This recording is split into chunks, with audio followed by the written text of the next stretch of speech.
Esse é o SBGG Cast, o podcast da Sociedade Brasileira de Geriatria e Gerontologia. Por aqui você confere novidades, entrevistas e muito mais. Olá, meu nome é Almir Oliva Filho, eu sou dentista, odontogeriatra, especialista em gerontologia pela Sociedade Brasileira de Geriatria e Gerontologia e tenho a alegria e a honra de dividir esse espaço hoje com dois colegas cirurgiões dentistas, também odontogeriatras e também titulados em gerontologia pela Sociedade Brasileira de Geriatria e Gerontologia. E vamos falar então de saúde bucal na população idosa. E a gente sabe que, muito além de dentes e sorrisos, a saúde bucal no envelhecimento ela é extremamente relevante em diversos contextos clínicos, incluindo multicomplexidade, doenças neurodegenerativas, cuidados paliativos. Ao longo desse episódio, vamos desmistificar o manejo de pacientes com doenças neurodegenerativas, como, por exemplo, o Alzheimer, como abordar um paciente que tem a doença de Alzheimer para fazer o tratamento odontológico, ou mesmo para o que é mais difícil, mais complicado, que é a continuidade do cuidado. E é justamente essa primeira pergunta que eu vou passar para o meu colega, para o meu amigo Alexandre Miranda, de Brasília, que vai nos responder, sabendo que a general é um desafio na pessoa com demência, à medida que a doença evolui, que vai desde escovar os dentes até mesmo desaprender a realizar uma tarefa que ora era mecânica e, devido ao déficit cognitivo, se torna mais difícil, inclusive pela memória comprometida. Não raramente, esse ato tem que ser desempenhado também pelo cuidador. E, como odontogeriatra, como que você acredita que a gente pode auxiliar tanto os pacientes quanto os cuidadores nesse processo general, Alexandre? Então, primeiro, eu queria agradecer aí a oportunidade, a lembrança de poder participar desse momento inovador da SBGG, junto com grandes amigos, grandes profissionais da odontogeriatria e da gerontologia no Brasil, que envolve o Dr. Almir Oliva, do Rio de Janeiro, o Dr. Antônio Moura, de Pernambuco.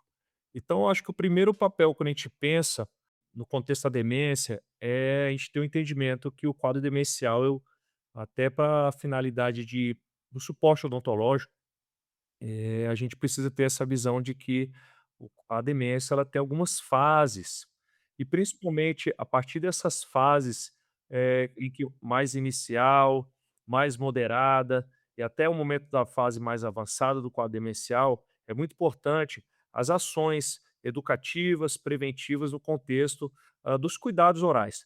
Na fase inicial, aquela fase em que a gente consegue ainda dentro do ambiente, seja em casa, seja até no consultório, ter a maior participação do paciente. Numa fase moderada, a gente começa a ter algumas dificuldades motoras, a perda, de uma sequência, né, apraxia e principalmente a necessidade de ter um suporte do cuidador, né, do familiar ou até do cirurgião dentista dentro desse suporte assistencial. Enquanto numa fase mais avançada, as dificuldades são maiores de realizar essa higienização oral. Muitas das vezes a gente tem uma recusa, uma agitação, um comportamento reativo em relação aos cuidados orais. Então é muito importante, quando a gente pensa na promoção de saúde bucal, que a gente possa trabalhar principalmente uma adaptação do ambiente ao qual a gente vai estar, seja em casa, seja no consultório, seja numa instituição de longa permanência, seja dentro do ambiente hospitalar, para que a gente possa ter mais tranquilidade durante esse momento da higienização oral e dos cuidados orais. Uma comunicação verbal, uma comunicação não verbal também, por meio do toque, né, do contato visual, é muito importante a gente ter essa relação nessa fase dos cuidados de higienização oral. Muito importante também a gente ter uma visão, principalmente algumas técnicas, né, de cuidados da higienização dentária, da higienização das próteses dentárias, da higienização do dorso lingual, da língua. A gente sabe que na língua acumula muitas bactérias que podem contribuir para uma broncoaspiração, por exemplo, em pacientes com quadro demencial mais avançado.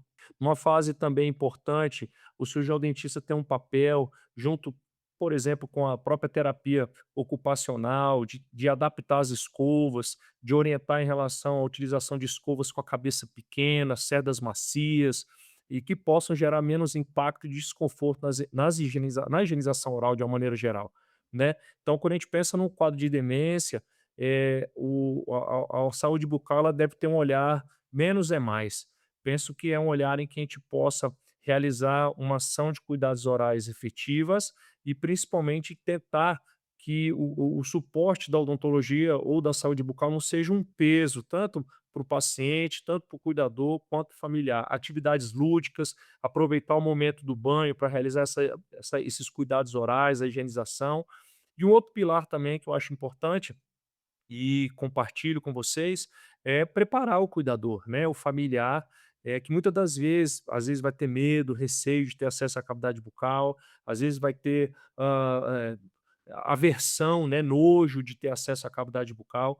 Então a gente precisa ter principalmente esse olhar educativo e preventivo em casa. Então penso também que a odontologia preventiva e educativa, ela realizada desde as fases iniciais do quadros demenciais, a gente vai conseguir prevenir ou minimizar os problemas orais durante as fases mais avançadas. Obrigado, Alexandre. E é interessante que a gente vê que existe uma certa negligência, né, em relação aos cuidados de higiene oral, da saúde oral como um todo, né? A gente até muitas vezes brinca entre a gente, parece até que a boca é invisível, né? Que ela só aparece num momento que há um problema, né?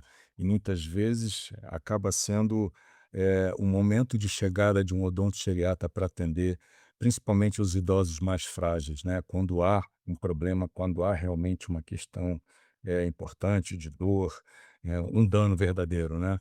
E por que que será então, Antônio, que, existe essa dificuldade, de manter uma higiene oral adequada? Será que as pessoas entendem que é diferente você fazer, higiene oral numa pessoa que é edêntula, ou se as próteses elas precisam ser higienizadas? Como é que você enxerga isso? Como é que a gente pode tornar esse conhecimento da importância de higiene oral mais palatável para a população em geral e principalmente como é que a gente sensibiliza os cuidadores? Então, Raul, primeiro prazer estar aqui com 2 amigos falando sobre um assunto que a gente gosta tanto e que a gente fala tanto e se empenha tanto nele, né.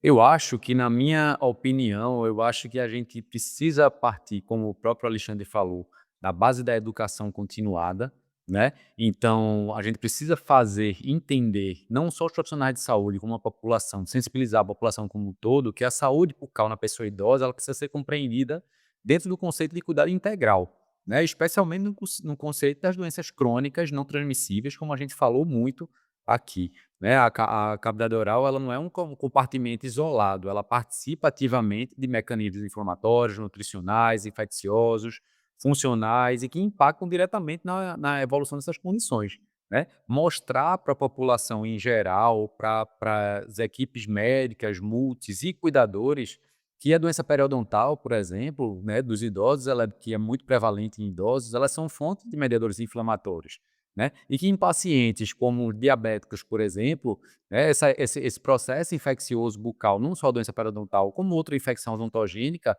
ela pode contribuir para um aumento em uma resistência de insulina e piorar esse controle glicêmico, né, e que tem essa relação bidirecional também, né, a glicemia desregulada, ela pode contribuir e interferir no curso de uma doença periodontal ou de uma infecção, bucal também, né.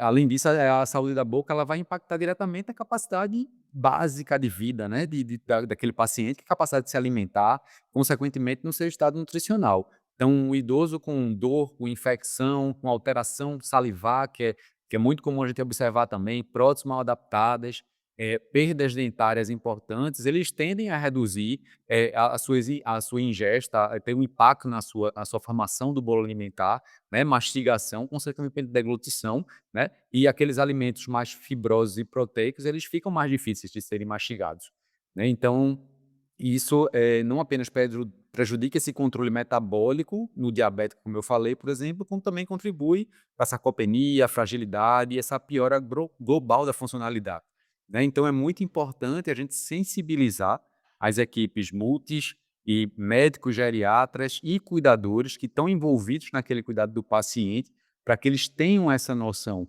da importância do cuidado da saúde da boca para aquele paciente idoso. Muito obrigado, Antônio.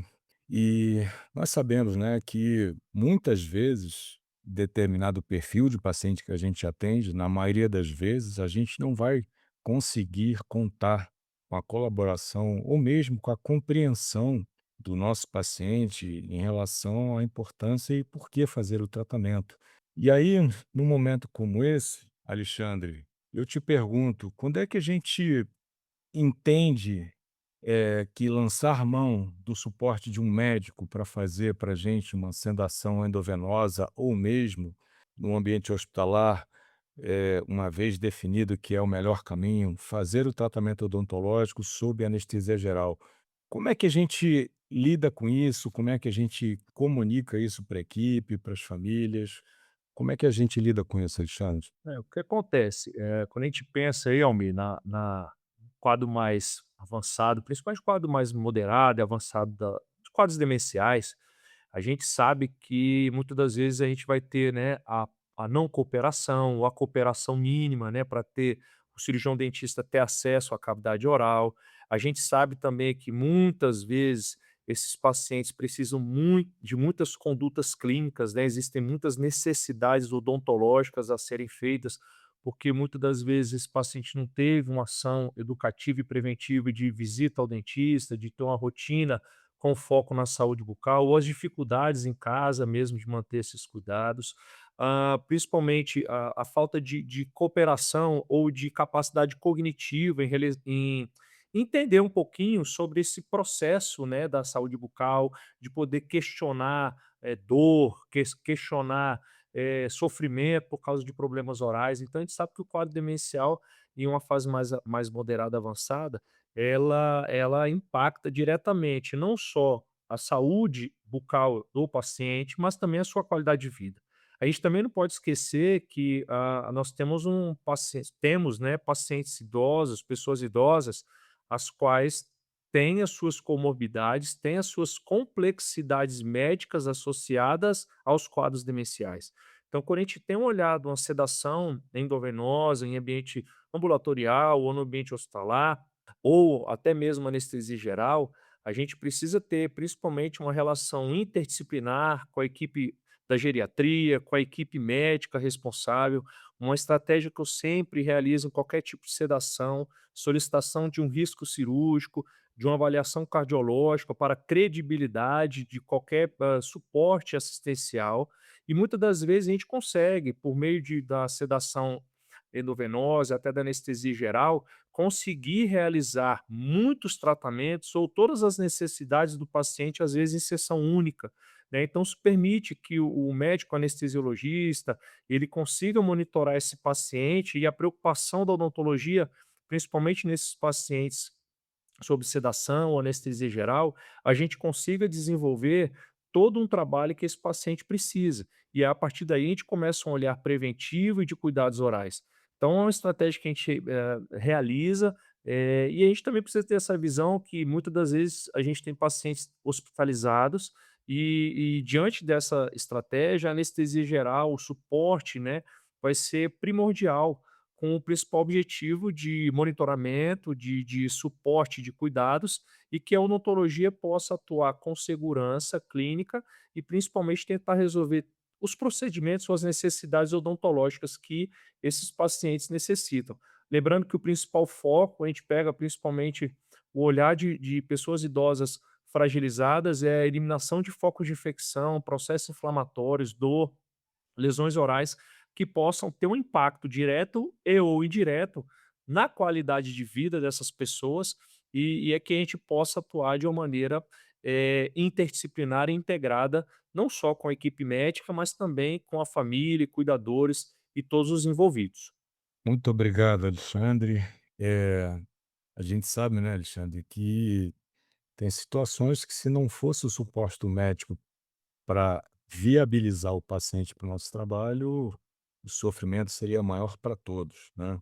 Não é só nesse contexto, porque assim, eu acho que na minha cabeça, acho que na sua cabeça e do Antônio também, eu acho que pensam assim, a gente pensa muito eu acho que tem uma visão, porque assim, na minha cabeça é inadmissível a gente atender à força uma pessoa idosa com quadro demencial, sabe, ter que Sim, segurar, ter que sim, estabilizar, ter que, sim. sabe, isso se torna algo, completamente negativo para nós, para a família, para o paciente. Então, a odontologia, né, tem estratégias, é muito importante a gente até colocar que nós temos essas estratégias e sabemos trabalhar com essa metodologia interdisciplinar, que envolve tanto a sedação quanto também a anestesia geral, né?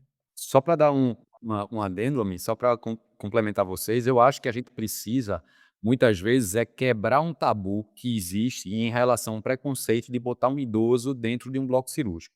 Quando se fala em bloco cirúrgico, as pessoas pensam, meu Deus, acha que é algo do outro mundo, quando na verdade foi feito um bom planejamento junto com a equipe médica, né? Tem um médico anestesiologista responsável do lado que conhece as limitações daquele paciente, sabe até onde ele pode chegar numa sedação ou não pode chegar.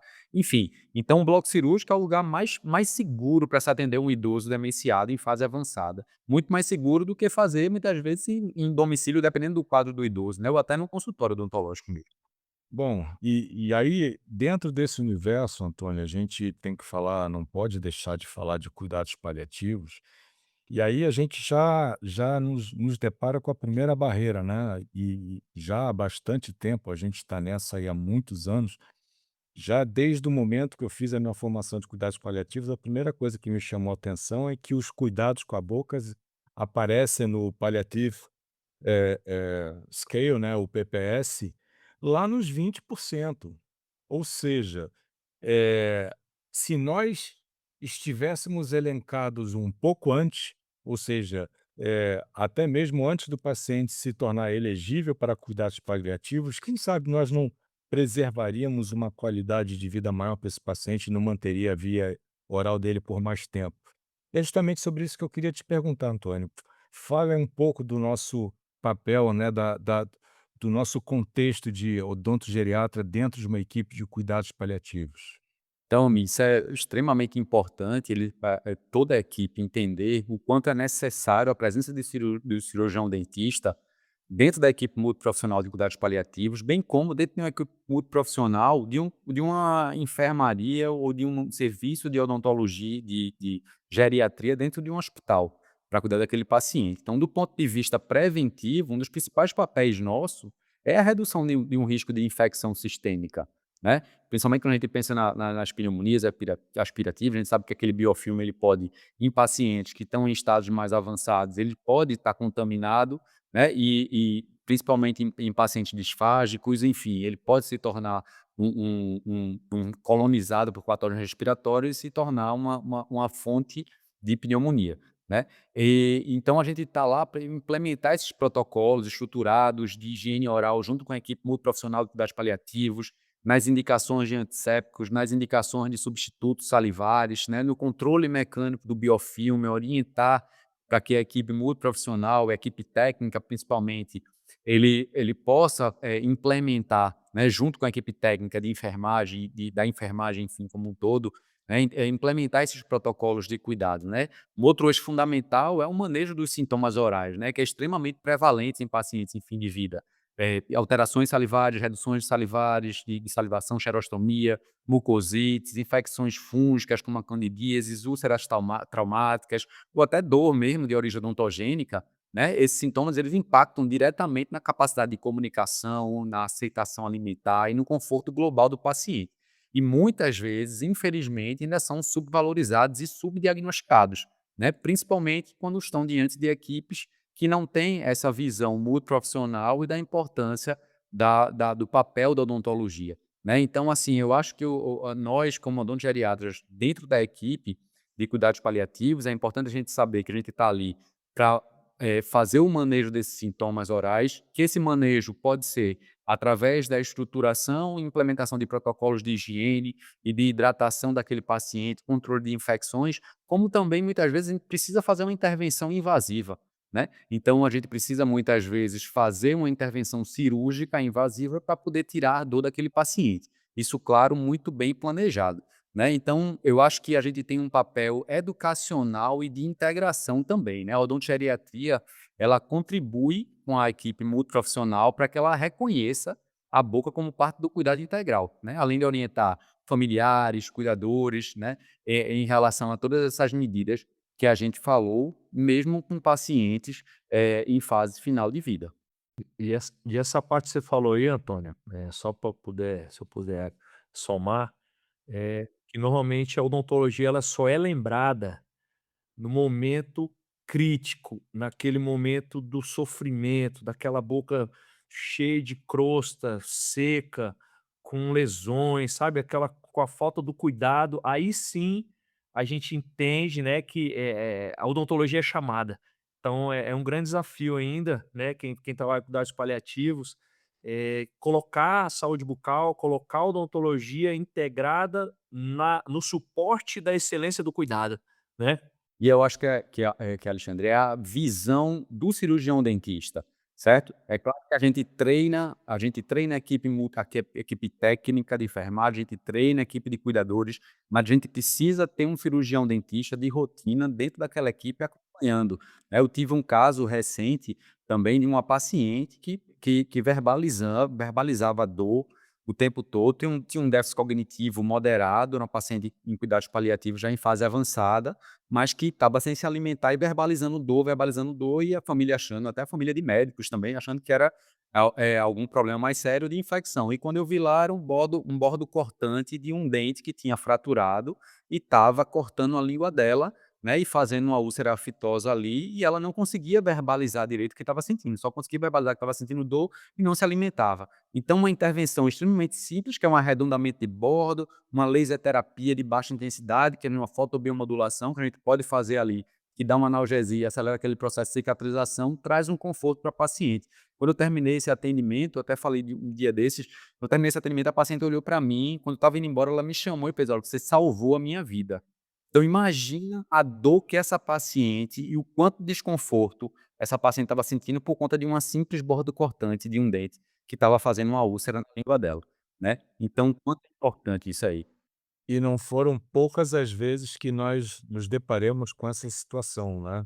Temos E histórias bem parecidas, né, todos nós aqui. muito parecida, né, os pacientes, são obviamente muito diferentes entre si, mas, vários dos problemas de saúde bucal, eles se repetem com uma frequência muitíssimo elevada, né.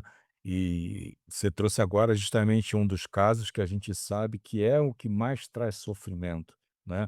E muitas vezes, quantas não foram as vezes que um paciente deixou de comer, ao invés de alguém pensar numa questão da boca, foi direto para o nutricionista para prescrever uma nova dieta, quando na verdade a pessoa não seria capaz de ingerir mais nada, porque a boca não estava em condições. E aí, Alexandre, vamos falar um pouco, do papel da saúde bucal na longevidade, né. Muitas vezes nós focamos, na questão do ato alimentar. A gente sabe que é diferente quando a gente mastiga um alimento, inclusive os japoneses são pioneiros nisso, já mostraram, já tem trabalho, a Sociedade Japonesa de Odontogeriatria publicou um trabalho mostrando que pacientes dentados que mastigam, eles estatisticamente têm menos problemas de ordem cerebral do que os pacientes edêntulos. E eles conseguiram, entre outras coisas, mostrar que a circulação sanguínea no cérebro é muito melhor dos dentados do que dos edêntulos. E aí eu te pergunto, como é que a gente vai, tentar fazer que as pessoas entendam esse impacto real da boca saudável na vida de uma pessoa, inclusive na longevidade, né, numa longevidade com ausência de morbidades, de incômodos, de doenças que possam impactar negativamente na vida de uma pessoa. Eu sempre coloco, né, um serviço de excelência em geriatria, em gerontologia, em cuidados paliativos, em saúde. Ele não é um serviço de excelência se você não tem a saúde bucal e se não tem o cirurgião dentista integrado. Como você colocou, a gente sabe que a doença periodontal, né, o Antônio também reforçou essa questão dessa inflamação sistêmica, o biofilme no contexto da pneumonia, a cicatrização aí no diabetes, a dor oral que possa impactar principalmente no contexto de desnutrição, na piora clínica, né, no aspecto funcional, né, porque a gente sabe que do contexto da longevidade, a gente, precisa entender que não existe saúde sem saúde bucal.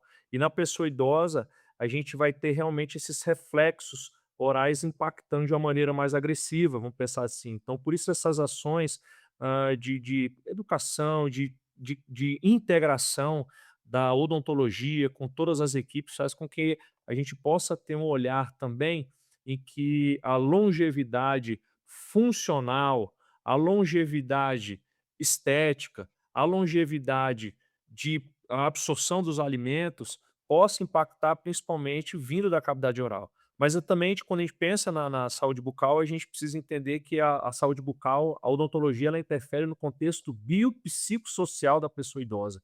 Então, a pessoa sem dentes, vamos pensar assim, ela não sorri, ela não tem uma ação, não tem um convívio social, ela não consegue mastigar direito, ela se esconde, né? Então, perde essa relação de integração com outras pessoas. O contexto da saúde bucal também, a questão da independência, da sua própria autonomia, né, em relação a realizar seus cuidados orais, realizar a higienização das próteses. Então, acho que também a saúde bucal, de uma maneira geral, a odontologia, ela contribui para a dignidade e, acesso a uma saúde de qualidade, quando a gente pensa em pessoa idosa. Então, se profissionais da geriatria, da gerontologia, de todas as áreas, passarem a ter uma percepção, um olhar da saúde bucal integrada no seu dia a dia, seja no exame clínico básico, seja numa recomendação do procure o seu dentista, seja numa avaliação oral básica, mínima, a gente possa contribuir para que minimize os efeitos orais e, principalmente, que as pessoas idosas de hoje e do futuro serão pessoas idosas com dentes, e com dentes funcionais e com dentes que possam também, contribuir no contexto da qualidade de vida. E quando só complementando aqui, Alexandre, e Almi também, quando a gente fala de longevos, né, muitas vezes a gente pensa longevos e pensa no idoso longevo saudável, mas no contexto da demência, a relevância ainda é mais ampla, né, que essa progressão do declínio cognitivo vai comprometer essa capacidade de autocuidado e, consequentemente, uma piora na condição bucal. Então, além do que a Almi falou aí, né, dessas evidências crescentes que existem entre as infecções bucais e desfechos neurodegenerativos, enfim, e a capacidade de mastigação e a perfusão sanguínea cerebral, a gente precisa levantar esse ponto de impacto na qualidade de vida e no comportamento desse paciente com demência, né? A gente hoje tem pacientes com demência com 80, 90, né, 100 anos. Então, a dor bucal, muitas vezes, a dor de origem da boca, quando eu falo dor bucal, para que todo mundo que esteja ouvindo aqui, que a dor bucal, ela vem de diversas origens, não só uma dor de dente clássica, né? A gente pode estar sentindo uma dor bucal de uma boca extremamente ressecada que eu não consigo nem articular as palavras direito. Isso também é uma dor, né? A dor de uma boca que eu não consigo me alimentar bem. Então, essa dor não verbalizada, muitas vezes por um paciente com demência avançada, ela se manifesta de outras formas, como agitação, recusa alimentar, né, alteração do sono, né, e são frequentemente diagnosticadas. Então, manter a saúde bucal nesses pacientes não é só uma questão odontológica, né, é uma intervenção de potencial impacto sistêmico que melhora controle metabólico, prevenção de complicações infecciosas, né, manutenção do estado nutricional e a preservação da funcionalidade como um todo desse paciente. Muito bem, muito obrigado, Antônio. Muito obrigado, Alexandre. É, é sempre muito bom a gente poder compartilhar um pouco da nossa vivência, da nossa experiência clínica, da nossa experiência acadêmica também. Nós todos publicamos, nós temos, inclusive nós três juntos, temos vários capítulos de livro em comum, e poder compartilhar com os colegas, com os ouvintes da SBGG é sempre um prazer, até porque é, Sociedade Brasileira de Geriatria e Gerontologia é essencialmente uma sociedade científica multiprofissional, uma sociedade médica, sim, mas que abraça e abriga os demais profissionais envolvidos no envelhecimento. Então, a gente está chegando ao fim, a mais um episódio do SBGG Cast, e a mensagem que fica muito clara é: a boca faz parte, sim, do corpo de uma pessoa idosa, que é fundamental que a população idosa tenha acesso, tenha condições de ser avaliada e ser monitorada por profissionais de odontologia que tenham formação específica na área do envelhecimento, que tenham formação de gerontologia e que a gente espera sempre que a gente possa promover saúde e que possamos todos desempenhar nosso papel profissional da melhor forma possível. Então, muito obrigado a todos, muito obrigado à SBGG e a todos os envolvidos. Este episódio do SBGG Cast está disponível no Spotify, Deezer, Google Podcast, Apple Podcast e YouTube. Siga a SBGG no Instagram, @SBGG Oficial.